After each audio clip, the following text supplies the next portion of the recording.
All right, let's get into it. We've been diving through the record books here for Texas high school football, and today we're looking at the hot hands section, the receiving yards. We'll start off with the all-time season receiving yards records. So here it is. Single season receiving yards, Texas high school football receiving legends. We're going to start off with a guy who I actually had the honor of interviewing following the game where he broke the record. He didn't realize, that's really stinking cool. He didn't realize until I asked him that he had officially broken it. Oh, I think that's obviously cool. he had heard the rumblings like, oh, Marvin Mims is getting super close. Yeah, but when you're in a game like that, you're not thinking about breaking any records. You're just thinking about, I just got to do the best that I can do here. No, it's one of those things. Like if it's a touchdown, it's a lot easier to say like, oh, I need one touchdown or I need two touchdowns. If you have 53 yards before you break, or even, if you have 87 yards before you break it. Right. Like, the only way that that's going to happen is if you return a kickoff and you go, okay, you're not going to sit there and go, okay, I just went 12 yards plus 15 and I did 7 on the last, But in 2019, Frisco Lone Stars Marvin Mims set the single season receiving yards record with 2,626. Now, having himself a really good time out there under Brett Venables at Oklahoma. He's now he was drafted by the Broncos this year. Okay, he was drafted. Yeah, Ish got to talk to him at Big 12 Media Day last year. Nice. So that was pretty cool. That was a cool Very interview. nice. Yeah. Moving on down to our only record holder in the 90s, and this is why this was such a big deal when Marvin Mims did it in 2019, because just 21 years before then, that's when the all-time one was set out of Stephenville. Cody Cardwell in 1998 had a receiving yards of 2,427. So that's kind of why it was such a big deal when Marvin Mims did it, because it had been 21 years. Then coming in third at Gorman was Judah Bell in 2016. He caught yards of 2,352. Moving on down to fourth, Crosby. It was Philip Beck in 2003, 2,202 yards. A lot of twos in that one. For Philip Beck out of Crosby. Then Navasota. It was Trendavian Dixon in 2014 caught 2,163 yards there. Then another one, which is just crazy that this happened again in 2019. Jackson Smith Najigba out of Rockwall had 2,161 receiving yards. And I'm going to be honest, Jackson Smith Najigba was the Gatorade Player of the Year in 2019. I mean, he was the guy in 2019. I mean, he had to be one of the best Texas high school football players we've seen in a long time, but especially in that year. We knew we were watching greatness when we were watching him play that season. That's actually the season that he had the 6 touchdown catches against Allen in the area around to take them down. But we gave Mr. Texas football to Marvin Mims. And I know that everyone was like, oh, it's Jackson Smith Najigba. It's Jackson Smith Najigba. And it's like, hey, he was an unbelievable player. We recognize that. But and Marvin Mims was just a little bit more under the radar than he was. And it's like, guys, look at what this guy did. Look at those numbers right there. How do you have someone set the record by over 200 yards himself in the next closest one? And all due respect to what Jackson Smith did, but that's 500 more receiving yards than he had. It would have been wrong of us. And I remember Marvin Mims' dad telling us how thankful he was because he always felt like he was coming in second and he was getting overlooked and all of that too. So when we gave him Mr. Texas Football, they're like, you don't understand how much this means to him. Right. Well, and he was only a junior too. Correct. At the time, the only junior to ever receive Mr. Texas Football. Is that right? No, he was a senior. I thought Marvin Mims was the junior because Terry Bussey was the second junior that we had given it to. Kyler Murray. Kyler Murray, not Marvin Mims. Okay, Yep. My bad. Close though, close. Yeah. He had an unbelievable season in 2018 though, which is when we started to kind of look at him and going, hang on a second. Right. Be, like, maybe that's climbing. what I thought. Maybe that's what I was thinking of. Yeah. Yeah, that year, he had a really good one, but no, he was a senior in 2019. This was both him and Jackson Smith Najigba's senior years, both getting drafted this year. Then names. moving down from out of Robinson, it was Braxton Ashcraft in 2016 who had 2,090 receiving yards in, what year did I just say? 2016. 16. Then to round out the top 8, it was Richmond Foster's Cedarian Lamb in 2016, who had 2,032 receiving yards. So another, we talked about 2019 being so big with Jackson Smith-Njigba and Marvin Mims. Honestly, take a look at 2016 there. You've got Judah Bell, Braxton Ashcraft, and Cedarian Lamb, all in 2016, all in the top 8. Mm-hmm. That's crazy. That is crazy. Well, and too, you can look at these numbers, and especially these years too, and it's just kind of proof to see how much the game has developed within the past, couple of decades. Because the air raid was created by Hal Mummy back in the 80s, 90s or something like that, and then you can really see the boom and the bust of how much the air raid offenses come into play and how much more we throw the ball than we did back in the day. So that's why all of these numbers all these years are so recent because of that.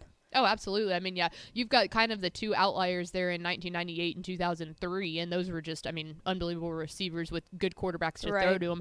But, yeah, no, you're exactly right. When you look at the other, what would that be? The other 6 of these, the lowest number of year that you're going to have is 2014, 3 in 2016, and then 2 in 2019. So, no, you're exactly right to see kind of seeing the change in tides happening there. So now, those were the single season receiving yards records. Let's take a look at single game receiving yards. So in one game, sitting there at the very top, it was Laredo Alexander versus Eagle Pass Win in 2013. Mark Lozoya had 454 yards receiving. That's insane. That's a lot. Because that poor quarterback, his arm's probably sore. That's what I was gonna say. That's what I was gonna say. Is the crazy thing for me is that when you start talking about receiving yards, you are talking about 2 different people having to be on the same page to get to that number. Yeah. When you're talking about rushing yards, rushing attempts, yes, there's a transfer of the ball likely from the quarterback over to the running back. Sometimes it's the direct snap. Sometimes it's wildcat. Whatever you want to say. Sometimes that's yards after carry. But ultimately, when you start talking about this, there is some sort of legitimate throw that the has quarterback to happen. is as in play here. Yes, and I think everyone can agree that yes. When it comes to handoffs, they're a lot trickier than you would think that they would be. There's a lot of communications and stuff like that. But I think that everyone would agree just single-handedly having the ball in the air is more of a risk than it is from one hand to the other. Absolutely. Especially because if you drop a handoff, the likelihood of someone at least being able to fall on the ball is okay. You're talking about a person actually having to throw the ball and actually have to catch the ball to get to 454 yards. That's crazy. Yeah, especially if you're going up against a really good secondary. Exactly. Right? Yeah. You know what I mean? And so I just think that that's something to be marveled over, is that it's not just one thing. It's multiple. Then, moving down in second place, it was Zarek Oliver. It was Houston Worthing versus Sweeney in 2013. He had 419 receiving yards in that one. A lot more recent one was Cameron O'Bannon in 2020. Dripping Springs versus Seguin had 412 receiving yards in a single game. Robbie Rhodes from Fort Worth Southwest versus Fort Worth Arlington Heights in 2011. He had 394 yards. Addison Bustos, it was Amarillo Caprock versus Lubbock Estacado in 2012. That was 392 yards. Down to Blake Jumonville, it was Richardson Pierce versus Carrollton Newman Smith in 2019. He had 386 yards in one game. Rounding out our final 2 here in 7th place, Blake Turner. Rockwall versus Rockwall Heath in 2010, 365 yards. And then our 8th spot is Randy Boone.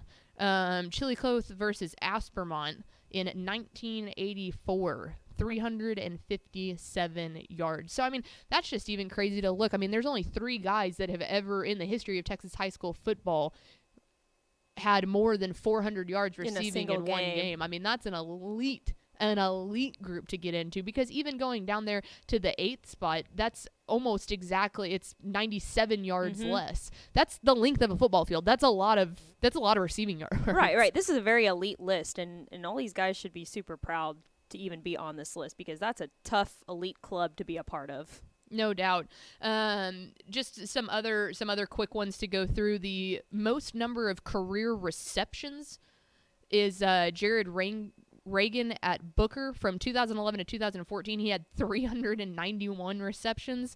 The single season, That's crazy, isn't it? The single season receptions was Jared Bird out of Lake Travis in 2007. He had 153 receptions just in 1 year. Oh, wow. Jared Rangan, who was the leader in career receptions in 2013, had 143. So that was the peak of his time there, and then obviously resulting in almost 400 receptions in his career, which that's where the biggest gap is, because the second of career receptions was Jake Oliver from Dallas Jesuit from 2009 to 2012, and he had 308. Yeah. So Jared Reagan is leading that category by a lot. Over 80 different receptions, not yards, over 80 receptions. That's nuts. That's a lot. So there you go, taking a look at the hot hands of Texas high school football in our receiving leader category. So we are just continuing this. If there's any other numbers that y'all want us to dive on into, make sure to let us know. But we're having a lot of fun seeing what the record books look like. Well, and now it's cool because taking a look, proofreading the Texas high school football record pages for the magazine, I was looking through them and I was like, yeah, I knew that. Yep. Because we've already done segments over them. It's kind of cool. You learn a lot and you take it all in. It's cool. Yeah, no, we were talking about that because when you're editing the magazine, obviously you could do college pages, you can do high school pages, and all of them come with their own challenges. I think when you're reading college pages, you're reading actual writing, if that makes sense. Yeah. In the essence of when you're looking at conference previews, I mean, those things are long, 2, 3 pages. When you're reading team previews, it's like legitimate interviews with the players, with the coaches, with this, with that. When you're reading high school, it's just those little blurbs. So there's actual writing in there, but it's very condensed. It's not a story where you have to edit the story, essentially. And then we also have to read the index and the record books. Correct. But it was fun this year, and I was like, oh yeah. Yep, I know. Oh, we just talked about that. Phil Danner? Oh, yeah, I knew that. I knew that.